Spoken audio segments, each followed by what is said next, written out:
Hi అండి. రాణమ్మ చేతి వంటలో ఈరోజైతే నేను ఉదయాన్నే కాసుకొని తాగే కషాయాన్ని అయితే చూపిస్తానండి. ఇవైతే ధనియాలు, సోంపు, వాము, జీలకర్ర ఇవి మూడు ఒక చిన్న స్పూన్ తోటి ఒక చిన్న స్పూన్ తోటి 4 చెంచాలు తీసుకోవాలండి. 4 రకాలు ఇవి ముందుగానే ఏపి పెట్టుకోవాలండి. మనం ఇంట్లో డైలీ వాడుకోవాలంటే 50 గ్రాములు అన్నీ 50 గ్రాములు తెచ్చి వేపుకొని దోరగా వేపి ఇలా పెట్టుకోవాలండి. ఇవన్నీ కలిపి ఒక డబ్బాలో పోసి పెట్టుకోవచ్చు. వీటిని ఉదయాన్నే లేవగానే పొరగడుపున కషాయం కాసుకొని తాగితే వీటి వల్ల మనకి ఎన్నో ఉపయోగాలు ఉన్నాయండి. అవేంటో నేను కషాయం కాస్తూ చెప్తాను. ఇవన్నీ నేను ముందుగా కలిపి పెట్టుకున్నవండి. ఇవి 4 రకాలు అన్నీ నేనైతే డైలీ తాగుతాను కాబట్టి పావు కిలో కాడికి తెచ్చి అన్నీ దోరగా కలిపి ఒక డబ్బాలో పోసి పెట్టుకున్నానండి. వీటిలో అన్నీ 4 రకాలు కలిపి ఉన్నాయి. ఇవి 4 చెంచాలు ఇందులో వేసేసుకో.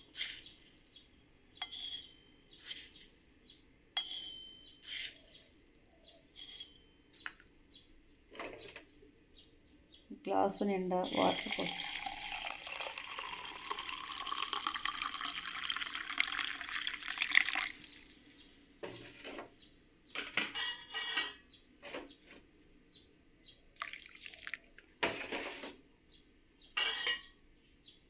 ఇవిలాగా మూత పెట్టి నైట్ అంతా పెట్టుకొని ఉదయం లేవగానే వీటిని ఒక గిన్నెలోకి కషాయం అయితే కాసేసుకుందాం. ఇవైతే నేను ఇలా నైట్ అంతా నానబెట్టి పెట్టానండి. చూసారు కదా, ఇప్పుడు కలర్ అయితే ఇవన్నీ నైట్ నానే కదా ఇట్లాగ వస్తుంది.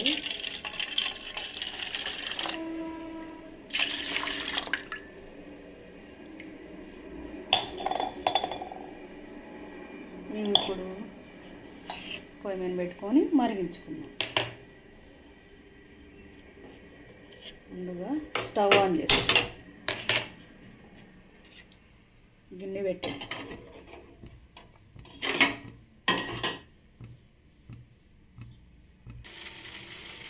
ఇలా అయితే కషాయం మరుగుతుందండి. ఇది మరిగేటప్పుడు కొద్దిగా కరివేపాకు కూడా వేసేస్తుంది.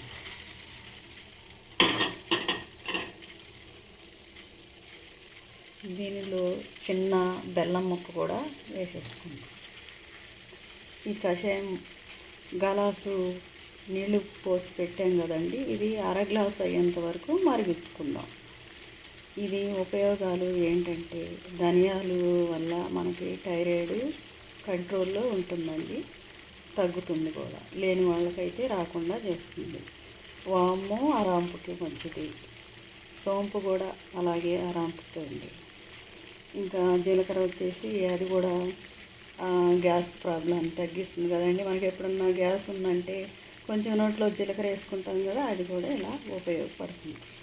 సోంపు కూడా అలాగండి. 4 రకాలుగా మన ఒంట్లో ఎన్నో ఉపయోగాలు ప్రయోగిస్తాయండి. ఇవి మనకు ఉదయాన్నే కొంతమందికి మోషన్స్ ప్రాబ్లం ఉంటుంది కదండి, అది కూడా మనకి కంట్రోల్ అవుతుంది.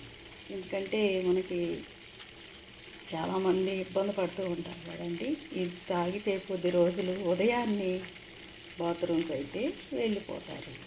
ఇలాగే చాలా ఉపయోగాలతో ఇదైతే నేను చేస్తున్నానండి. నాకు ఒకరు చెప్పారు, వారి పుణ్యం వల్ల నేను ఇలాగా చాలా బాగున్నాను. నేను తినాక భలే ఇబ్బంది పడేదానండి. ఇప్పుడు ఇవన్నీ నేను వాడటం వల్ల నేను అన్నీ తింటున్నాను. కోడిగుడ్డు అయితే అసలే అరిగేది కదండి, ఇప్పుడు దీనివల్ల నేను తింటున్నాను. అందుకని ఇది నాకే కాకుండా చూసేవాళ్ళు ఎవరైనా ఉపయోగించుకుంటారని ఈ వీడియో నేను చేస్తున్నానండి. ఈ వీడియో కానీ మీకు నచ్చినట్టయితే మీరు కూడా చేసుకొని చూడండి. ఇది బాగా కాగిన తర్వాత 1/2 గ్లాస్ అయిన తర్వాత కొంచెం గోరువెచ్చగా అయ్యేంత వరకు ఉంచుకొని చిన్నగా టీ తాగినట్లుగా తాగండి. ఇది టీ కాఫీలకు ముందు పొరగడుపుని తాగితే మనకు బాగా ఉపయోగిస్తుంది. ఇది మీరు కూడా ఒకసారి చేసుకొని చూడండి. ఈ కరివేపాకు వల్ల మనకి జుట్టు ఊడే ప్రాబ్లం కూడా తగ్గుతుందండి. నేను గత నెల పైగా దీన్ని 2వ నెల కూడా వచ్చిందండి. అప్పటి నుంచి ఇది వాడుతున్నాను. అంతకుముందు నాకు చాలా జుట్టు ఊడిపోయేది. ఇప్పుడైతే చాలా వరకు తగ్గిపోయిందండి. దువ్వుకుంటే ఇప్పుడు 5-6 ఎంటుకలే ఉంటున్నాయి. అంతకుముందు దువ్విన నిండా ఎంటుకలే ఉండేవి. అంతగానం ఊడేదండి. దీనివల్ల ఎంటుకల ప్రాబ్లం తగ్గిపోతుంది. బెల్లం ముక్క వేసాం కదండి, దానివల్ల అయితే మన ఒంటిలో కొంచెం కాల్షియం అయితే పెరుగుతుంది. ఇవన్నీ ఉపయోగించుకుంటున్న నేనైతే ఇలా చేసుకొని తాగుతున్నానండి. ఈ వీడియో కనుక మీకు కూడా నచ్చినట్టయితే మీరు కూడా కాసుకొని తాగి చూడండి. దానివల్ల ఎన్నో ఉపయోగాలు మీకే తెలుస్తాయి. ఇది కానీ మీకు నచ్చినట్టయితే ఒక లైక్ చేయండి. ఇలా అరగాసు అయ్యేంత వరకు మరిగినేయండి. స్టవ్ ఆఫ్ చేసుకొని గ్లాసులోకి అయితే వడకట్టేసి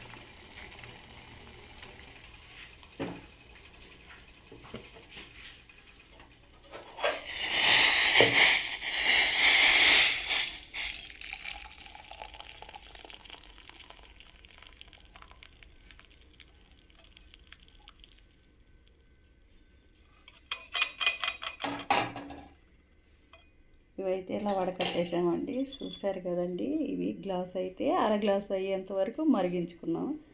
ఇవి కొంచెం చల్లారిన తర్వాత గోరువెచ్చగా కొంచెం కొంచెంగా ఆస్వాదిస్తూ తాగుతూ దానంగా తాగేయాలండి. అప్పుడు బాగా అవి పనిచేస్తూ ఉంటాయి. అంతేనండి. ఇవి టీ కాఫీల కన్నా ముందు ఇదే తాగుతాను నేను. మీరు కూడా నచ్చినట్లయితే మీరు కూడా ట్రై చేయండి, చూడండి ఒకసారి. ఇంతేనండి.